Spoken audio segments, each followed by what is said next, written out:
ম্যাচের অন্তিম সময় চলছে, সেকেন্ডেই বদলে যেতে পারে ফলাফল। এমন সময় এগিয়ে থাকা দলের গোলরক্ষকদের বল নিয়ে সময়ক্ষেপণ করা বিরল কোনো ঘটনা নয়। প্রায়ই এমন দৃশ্য দেখা যায়। সময়ক্ষেপণের এই দৃশ্য বোধহয় কমতে যাচ্ছে।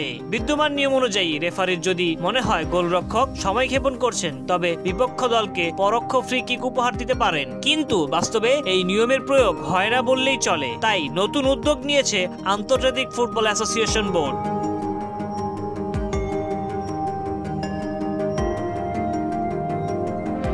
ব্রিটিশ সংবাদ মাধ্যমে দ্য টাইমসের প্রতিবেদন অনুযায়ী খেলাটির নিয়মকানুন নিয়ে কাজ করা সংগঠন IFAB টাইম ওয়েস্টিং রুল নামে একটি নতুন নিয়ম নিয়ে পরীক্ষা নিরীক্ষা চলছে। এই নিয়ম অনুযায়ী কোনো গোলরক্ষক 8 সেকেন্ডের বেশি বল ধরে রাখলে রেফারি তার দলকে শাস্তি দিতে পারেন। শাস্তি স্বরূপ প্রতিপক্ষ দল কর্নার কিক নেবে। নিয়মটি এখন পরীক্ষামূলক ধাপে রয়েছে।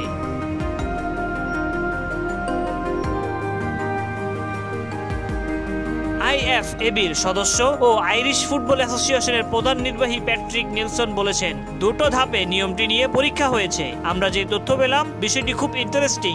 গোলরক্ষক 8 সেকেন্ডের বেশি বল ধরে রাখলে রেফারি শাস্তি হিসেবে প্রতিপক্ষ দলকে কর্নার উপহার দিতে পারেন। ফলে গোলরক্ষকরা দ্বিতীয়বার আর ওই কাজ করতে চাইবে না, তাদের আচরণই বদলে যাবে।